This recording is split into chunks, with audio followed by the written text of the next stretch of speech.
बहुत बहुत धन्यवाद। और सबसे पहले तो मैं नांदेड़ की इस पावन भूमि जहां पर हमारे मालिक अंग्रेजों से लड़ाई लड़ने वाले और इस भारत के हजारों हजारों क्रांतिकारियों और इस करोड़ों की जनता को एक अलग जगाने वाले कि इस देश के प्रति ये देश हमारा है, यहाँ की माटी हमारी है, ये संदेश देने वाले हमारे टंटा भील की इस धरती को मैं नमन करता हूँ। और साथियों, एक बार जोरदार तालियां बजा दीजिए यहाँ की टीम के लिए जो कई दिनों की मेहनत करी और कई दिनों की मेहनत के बाद में एक शानदार प्रोग्राम का आयोजन किया गया। साथियों, यहाँ पर आप लोगों ने कई प्रकार की बात सुनी है, अलग अलग भांति नाना प्रकार की, लेकिन मैं आप लोगों से एक अलग बात करना चाहूंगा। यहाँ पर मेरी माता बहनें काफी संख्या में बैठी हुई है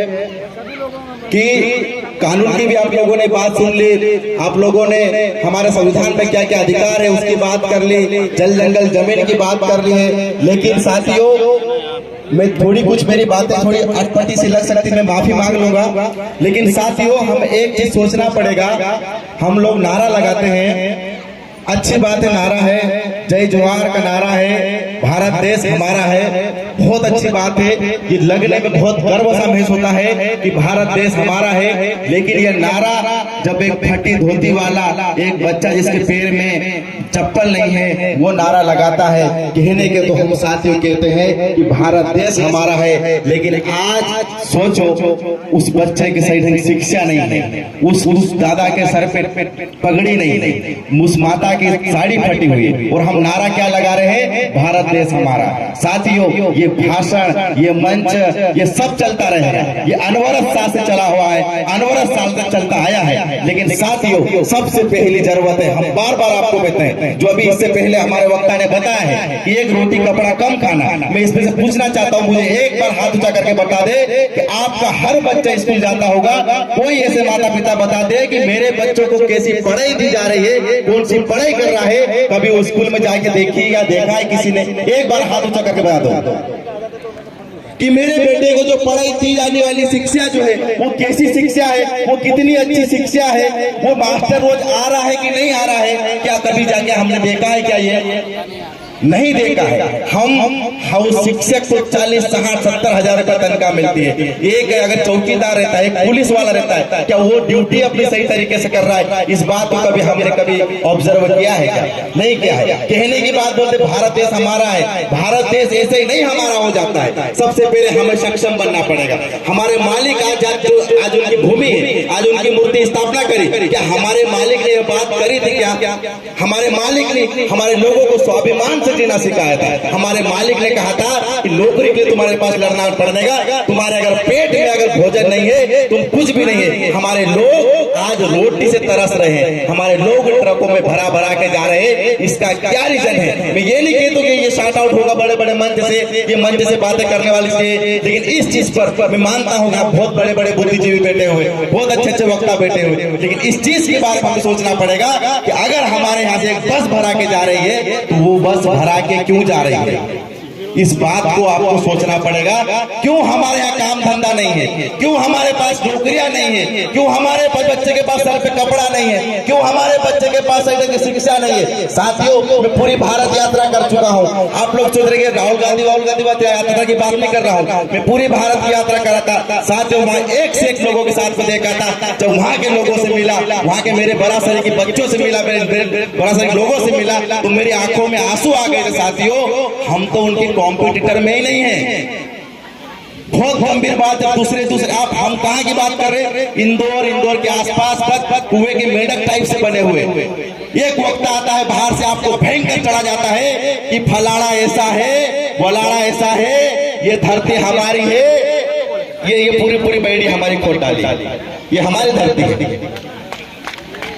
बहुत आवेश में आ जाते हम लोग, सोचते अरे वाह वाह वाह क्या भयंकर बात बोली, हमारे खिलाफ एफआईआर दर्ज नहीं होगी, क्या भयंकर बात बोली, फलाना आदमी ऐसा कर रहा है। हमारे अपने लोगों में कई वक्ताओं को आज आपके मंच के माध्यम से मेरे को मालूम बहुत से लोग मेरी बात बुरी लगेगी, मैं माफी चाहता हूँ, लेकिन हमें इस चीज में समीक्षा करना पड़ेगा।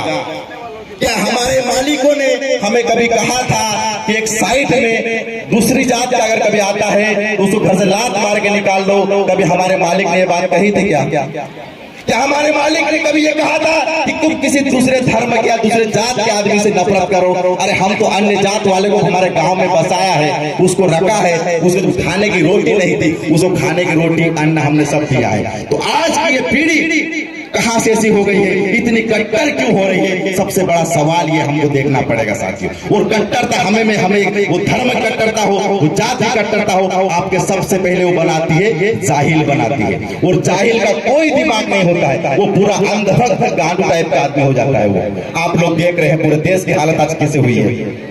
तो सबसे पहले तो आपको ये दिमाग से मानसिकता निकालना पड़ेगा।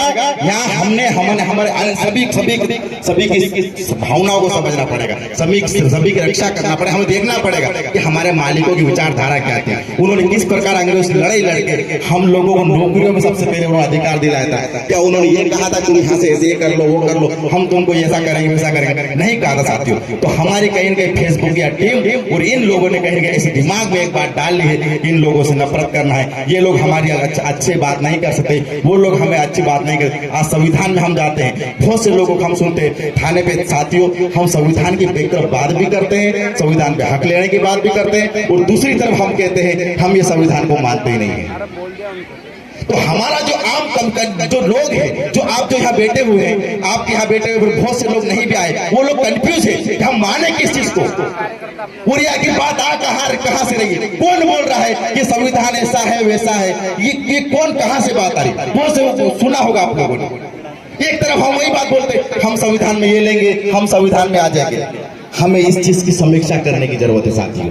हमारे अगले वक्ताओं ने बहुत सी बातें बताई आपको। जो अलीराजपुर से आए भाई लोग हैं, ये हमें हमारे अपनी ही टीम को, हमारे अपने गांव में हमें आसपास की चीज को देखना पड़ेगा। हमारी यहाँ गोठुल परंपरा थी। गोठुल परंपरा के बारे में किसी ने सुना है? गोठुल परंपरा, हाँ तो करें। गोठुल परंपरा जानते हैं कोई? ये गोठुल परंपरा थी। आप लोग भले ही नहीं जानते, लेकिन आज भी गारंटी के साथ बोल देता हूँ, आपके यहाँ आज भी उस परंपरा को निभाते हैं। किसी के घर अगर बनाना हो, किसी का घर अगर आंधी में उड़ जाता है, तो उस गांव के आसपास से जितने सभी लोग इकट्ठा हो जाते हैं, उसको घर बनाने में हेल्प करते हैं, मदद करते हैं। इसको बोलते हैं गोठुल परंपरा। और ये सबसे पहली परंपरा ये आदिवासियों के अनवरत काल चली आ रही है। अगर एक बार में उसके यहाँ खेत में लगा दो, एक बार में उसके यहाँ खेत में ये लगा दो, ये परंपरा हमारे पास चली रही है कि एक दूसरे से हेल्प करने के लिए हमें प्रकृति में जाना पड़ेगा, हमारे पुरखाओं के पढ़ना पड़ेगा। हमने देखा विधि, संविधान जरूरी नहीं है कि संविधान लिखा जाता है। संविधान जब बना नहीं, उससे कहीं पहले संविधान हमारा अपना है, लेकिन हमारा संविधान में लिखित भी इसलिए नहीं था क्योंकि हमारा संविधान पीढ़ी दर पीढ़ी चलता आया है। और पीढ़ी दर पीढ़ी चलते चलते कहीं न कहीं हमने हमारे रूल्स और रेगुलेशन थे वो अलग अलग डाइवर्ट होते गए। लेकिन हमें फिर से निष्कर्ष निकालना पड़ेगा कि ऐसा क्यों था, ऐसा क्यों था। ये गोठुल परंपरा, गांव में चार लोगों में बैठने की परंपरा, बैठ के समझौता करने की परंपरा, उसको दंड देने की परंपरा।